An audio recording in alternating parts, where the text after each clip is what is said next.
குயவருக்கும் குறவருக்கும் நீங்கள் சீட் கொடுத்துருக்கீங்களா? யாராவது சட்டசபையில் ஒரு சட்டமன்ற உறுப்பினர் பார்த்துருக்கீங்களா? அப்புறம் ஆதி தமிழ் குடி அவனை நான் அங்கீகரிக்காமல் அப்புறம் தமிழர்னு கட்சி வச்சுக்கிட்டு தமிழ் தேசியம் வச்சுட்டு இருக்கணும்.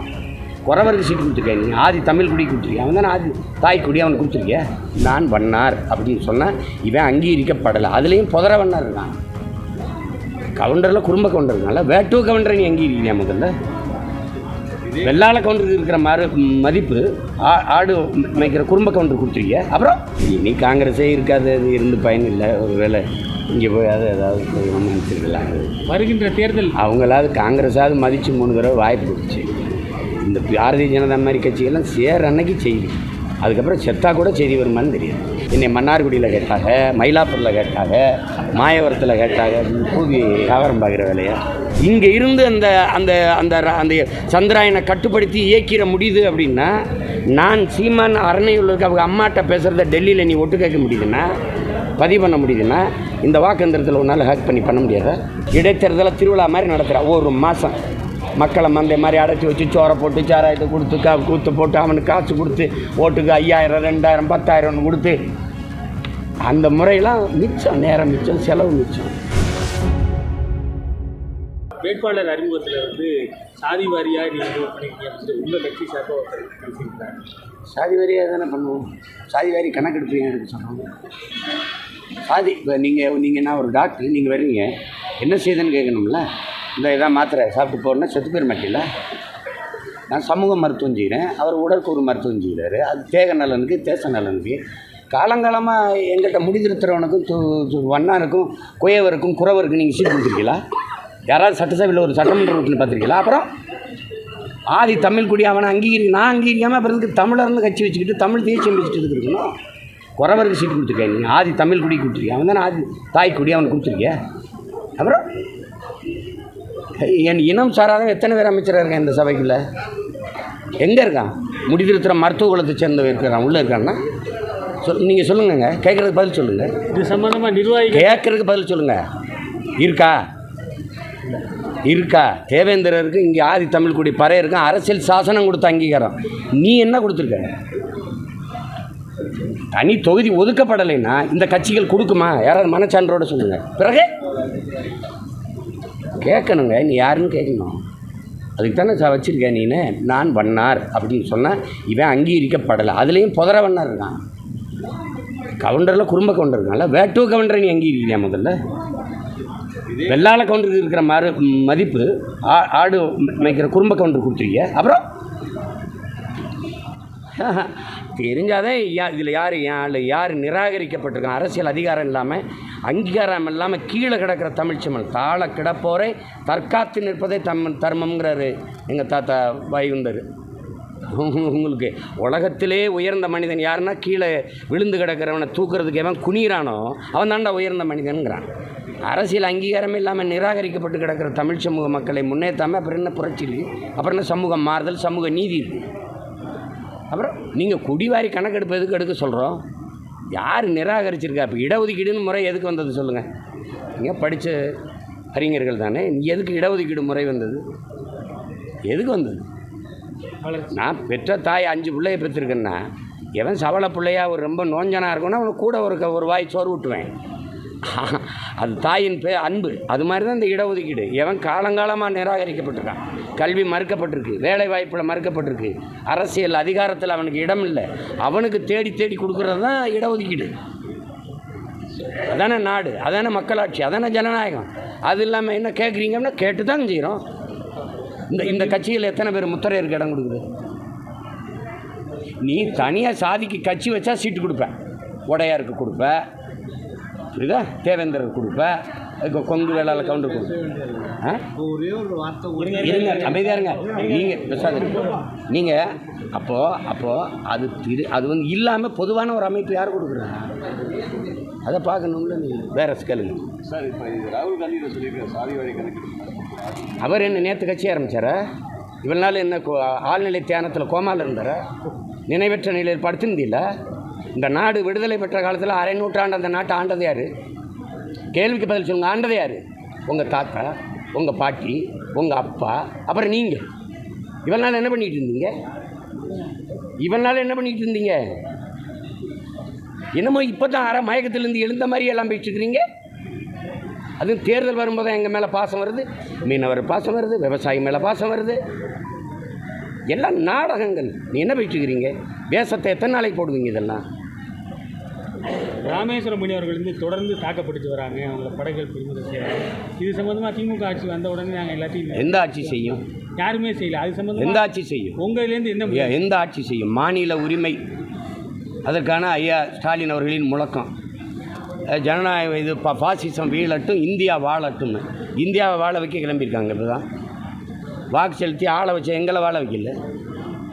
இவர்கள் தான் எல்லை தாண்டி போனால் பேராசைப்பட்டு போகிறாங்கன்னு சொன்னவர் தானே அவங்க அப்பா தலைவர். கேரளாவில் எல்லை தாண்டி போகிறானா இல்லையா? கேரள மீனவன் எல்லை தாண்டி போகிறானா இல்லையா? இது கேள்வி. ஏன் அவன் படகை பறிக்கலை? ஏன் அவன் வலையை கிழிக்கலை? ஏன் அவனை சிறைப்பிடிச்சு உள்ளே வைக்கலை? ஏன் அவனை துப்பாக்கி வச்சு சுடலை? ஏன்னா அவனுக்கு பெற்றவனே அப்பனாக இருக்கான். அவன் மண்ணின் மகனே ஆண் மகன் உட்காந்து ஆள்றான். எங்களுக்கு மற்றவனே 50 வருஷமாக இருக்கான். பிரச்சனை தான். சரி, நான் நாற்காலியில் உட்கார்ந்த பிறகு தொற்ற சொல்ல ஒரு தடவை, ஒரே ஒரு தடவை என் மீனவனை கைது பண்ணி வச்சுருவோம். காலையில் கையெழுத்து போட்டு பதவி விலைக்கு போயிடுறேன். தொட சொல்ல அவனுக்கு தெரியும். அதுக்கு வேறு மாதிரி விளையாடணும்ல. விட்டுட்டு நீங்கள் வந்து தேர்தல் வரும்போது அப்படி ஒன்று மீனவர்கள் பாதுகாப்புக்கு ராமேஸ்வரத்தில் கூட்டம் போட்டால் 39 உறுப்பினரை கொண்டு போய் இந்த மீனவர் பிரச்சனையை நாடாளுமன்றத்துக்குள்ளே பேசுனது எத்தனை? உங்கள் ஆட்சி காலத்தில் நீங்கள் காங்கிரஸோட கூட்டணி வச்சு ஆளும்போது மீனவர்கள் சுட்டு கொல்லப்பட்டாங்களா இல்லையா? அப்போல்லாம் என்ன பண்ணிக்கிட்டு இருந்தீங்க? வேறு ஏதாவது கேளுங்க. காங்கிரஸ் சிட்டிங் எம்எல்ஏ பிஜேபிக்கு போயிருக்காங்க. அதை நீங்கள் அதை எப்படி பார்க்குறீங்க? விஜயதாரன் போகணும்னு தோணியிருக்கு, போயிருக்காங்க. இல்லை, இவ்வளோ நாள் 32 வருஷமாக காங்கிரஸில் இருந்து திடீர்னு போயிருக்காங்க. காரணம் என்னவா இருக்குன்னு நினைக்கிறேன். இனி காங்கிரஸே இருக்காது, அது இருந்து பயன் இல்லை. ஒரு வேளை இங்கே போய் ஏதாவது போய் ஒன்று நினச்சிருக்கலாம். வருகின்ற தேர்தல் அவங்களாவது காங்கிரஸாவது மதித்து 3 தடவை வாய்ப்பு கொடுத்துச்சு. இந்த பாரதிய ஜனதா மாதிரி கட்சிகள்லாம் சேர அன்னைக்கு செய்தி, அதுக்கப்புறம் செத்தா கூட செய்தி வருமானு தெரியாது. உங்களுக்கு தெரியும்னு நினைக்கிறேன். இதுவாது 3 தடவை தொடர்ச்சியாக வாய்ப்பு கொடுத்துச்சு. வருகிற பாராளுமன்ற தேர்தல் எப்படி இருக்கும்? அது சம்பந்தமாக உங்கள் கருத்து எப்படி இருக்கும்? எப்பவும் போல் இருக்கும். வாக்கு எந்திரம் வச்சுக்கிட்டு வாக்கு இது பண்ணும்போது அது எதையுமே மக்கள் கையில் இருக்காது. ஒரு பொத்தானை இலக்குன்னா அவங்க என்ன முடிவு எடுக்கிறாங்களோ அங்கே விளக்கு எரியும். 400 இடம் 383 இடம் நாங்கள் வெல்லுவோம்னு ஐயா அமித்ஷா சொல்லும்போது எல்லோரும் என்ன இப்படி சொல்கிறாருன்னு நினச்சாங்க. சரியாக 383 இடம் வென்றாங்களே. இப்போ 400 இடங்கிறாங்க. நீங்கள் வேணால் பாருங்கள், 405 கூட வெல்வாங்களே வெளியே, அது குறையாது. அவங்கக்கிட்ட இந்த கையில் நோட்டு பெட்டி, இந்த கையில் ஓட்டு பெட்டி. நம்ம எல்லாரும் அவங்களுக்கு முன்னாடி போட்டிருக்க முட்டி. இவர் என்ன பண்ண முடியும்? ஓன்னு சொல்லி கூட்டணி கட்சி எதற்கு அழைப்பு வந்திருக்கா? அழைப்பு வரும். இல்லை, இது வரைக்கும் அழைப்பு வராமல் என்ன செய்யும்? பேசுவாங்க. அதெல்லாம் வந்து பொது மேடையில் கூப்பிடுவாங்க, தனிப்பட்ட முறையில் சந்திப்பாங்க. அவங்களும் ரகசியமாக வந்து சந்திப்பாங்க. நாமளும் அதுக்கு ரகசியம் காக்கணும். இல்லைன்னா அது மனித மாண்பு இல்லை. உங்களுக்கு தெரியும், நான் வேட்பாளரை அறிவித்து தனியாக போட்டியிடும்போது அப்போ நீங்கள் முடிவு எடுத்துடணும். அவர் தனியாக தான் போட்டியிடுவார். ஆனாலும் பேசத்தான் செய்வாங்க. அது இவங்க வந்து பேசுனாங்க, அவங்க வந்து பேசுனாங்கங்கிறது நாகரிகமாக இருக்குமா? இது என்னை மன்னார்குடியில் கேட்டாங்க, மயிலாப்பூரில் கேட்டாங்க, மாயவரத்தில் கேட்டாங்க. பூவி வியாபாரம் பார்க்குற வேலையா? இதுதான் இப்போ பேசுங்க. வாக்குச்சீட்டு முறையை அறிவார்ந்த பெருமக்கள், இந்த நாடங்களும் ஆங்காங்கே தன்னார்வ அமைப்புகள் தேர்தல் ஆணையத்துக்கு முன்பு கூட போராடி எங்களை சுட்டு கூட கொல்லுன்னு சொல்லி போராடினதில் தலைமை தேர்தல் அதிகாரியே சொல்கிறார், ஓய்வு பெற்றவர். ஆமாம், இதுக்குள்ளே தவறு நடக்க வாய்ப்பு இருக்குது. இப்போ நீங்கள் வெளிப்படையாக ஒன்று புரிஞ்சுக்கணும். உலகத்தில் எந்த நாடுமே இந்த வாக்கு எந்திர முறையை பயன்படுத்தலை. 3 நாடுகள் தான் பயன்படுத்திக்கிட்டு இருந்தது. ஒன்று நைஜீரியா, பங்களாதேஷ், பெரிய நாடு இந்தியா. இதில் பங்களாதேஷ் விட்டுருச்சு, கைவிட்டுட்டு அண்மையில் நடந்த தேர்தலில் வாக்குச்சீட்டு முறைக்கு போயிடுச்சு. இந்த நைஜீரியாவும் இந்தியாவும் ரெண்டுமே ஊழலில் பெருத்து திளைத்த நாடு.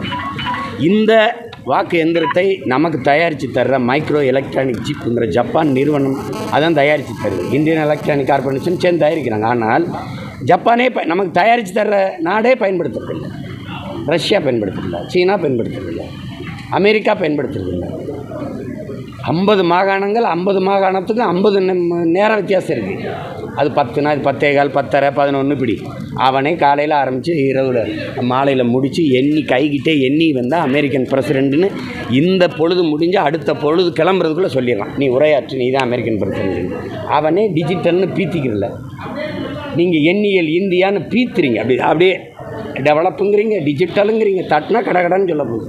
நீங்கள் பாருங்கள், இந்த வாக்குப்பதிவு முடிஞ்சு இப்போ 40 நாளைக்கு குறையாமல் பெட்டி பள்ளிக்கூடத்தில் போட்டு கிடக்குமா கிடக்கு. இப்போ புரியுதா? இதில் ஒரே நாடு, ஒரே தேர்தல், எத்தனை தேர்தல் இருந்தாலும் பெட்டியை பூட்டி தானே வைப்பீங்க.